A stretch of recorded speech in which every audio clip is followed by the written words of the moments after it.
Hello friends, నేను మీ Ashwitha. Welcome to Ashwitha's recipes.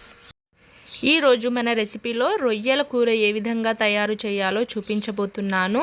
మీరు కూడా నేను చెప్పిన ప్రాసెస్లో ఒక్కసారి ట్రై చేసి చూడండి, చాలా టేస్టీగా ఉంటుంది. ఈ కర్రీని ఒక్కొక్కరు ఒక్కొక్క ప్రాసెస్లో చేస్తుంటారు, కానీ ఈ విధంగా ట్రై చేస్తే చాలా బాగా కుదురుతుంది. దీనికోసం ముందుగా మనము రొయ్యల్ని సాల్ట్ వేసుకొని 2-3 టైమ్స్ వాటర్లో బాగా కడుక్కొని పక్కన పెట్టేసుకోవాలి. ఈ విధంగా నీట్గా కడుక్కున్న తర్వాత ఒక ఆనియన్, పచ్చి కొబ్బరి, అల్లం వెల్లుల్లి తీసుకొని ఒక ప్యాన్ పెట్టేసుకొని హీట్ అయ్యాక దాంట్లో మనం కట్ చేసి పెట్టుకున్నటువంటి పచ్చి కొబ్బరి, అల్లం వెల్లుల్లి, అదేవిధంగా ఆనియన్ ఇవి కొంచెం దూరగా వేయించుకోవాలి. ఈ విధంగా వీటిని వేయించుకున్న తర్వాత కొంచెం కలర్ వచ్చే వరకు బాగా వేయించుకోవాలి. నేను ఆయిల్ తీసుకోవట్లేదు, వితౌట్ ఆయిలే వేయించుకున్నాను. ఈ రొయ్యల్ని బాగా ఇష్టపడేవారు నేను చేసే ప్రాసెస్లో వండండి, చాలా బాగా కుదురుతుంది. ముఖ్యంగా సీ ఫుడ్ ఇష్టపడే వారికి చాలా నచ్చుతుంది ఈ కర్రీ. ఈ విధంగా ఫ్రై చేసి పెట్టుకున్న వాటిలో ఒక టొమాటో కట్ చేసుకొని వేసుకోవాలి. ఒక టొమాటో మరియు కొత్తిమీర వేసుకోవాలి. ఈ రెండు కూడా వేసుకున్న తర్వాత గ్రైండ్ చేసుకోవాలి. అదే ప్యాన్ హీట్ అయ్యాక 1 టేబుల్ స్పూన్ లేదా 2 టేబుల్ స్పూన్ ఆయిల్ వేసుకొని మసాలా దినుసులు కంపల్సరీగా వేసుకోవాలి. ఆ తర్వాత మనం గ్రైండ్ చేసి పెట్టుకున్నటువంటి పేస్ట్ని కూడా ఆయిల్లో వేసుకొని బాగా కలపాలి.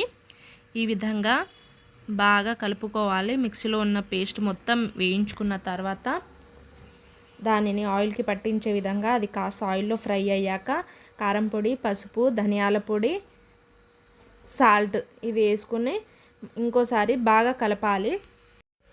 ఇది మొత్తం కూడా ఆయిల్, పేస్ట్ మరియు మనం వేసుకున్నటువంటి మసాలా దినుసులు మొత్తం ఆయిల్లో బాగా ఫ్రై కానివ్వాలి. ఇలా మీరు కానీ ట్రై చేస్తే చాలా అంటే చాలా బాగా కుదురుతుందండి.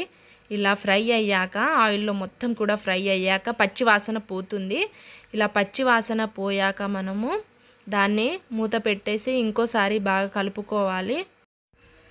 ఇలా కలుపుకున్న తర్వాత మనము కొంచెము మనకు గ్రేవీకి తగ్గట్టుగా వాటర్ పోసుకోవాలండి.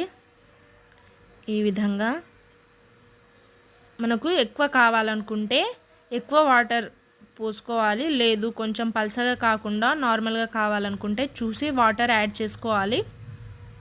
ఇలా వాటర్ యాడ్ చేసుకొని బాగా ఉడకనివ్వాలి. అది ఆ లోపు మనం తీసుకున్నటువంటి రొయ్యల్ని ఆయిల్లో ఫ్రై చేసి అయినా తీసుకోవచ్చు. నేనైతే ప్లెయిన్గానే తీసుకుంటున్నాను. ఈ విధంగా బాయిల్డ్ అవుతున్నటువంటి గ్రేవీలో రొయ్యల్ని వేసుకొని అది కూడా 5 to 10 మినిట్స్ వరకు బాగా ఉడికాక మనకు కర్రీ అనేది రెడీ అయిపోతుంది.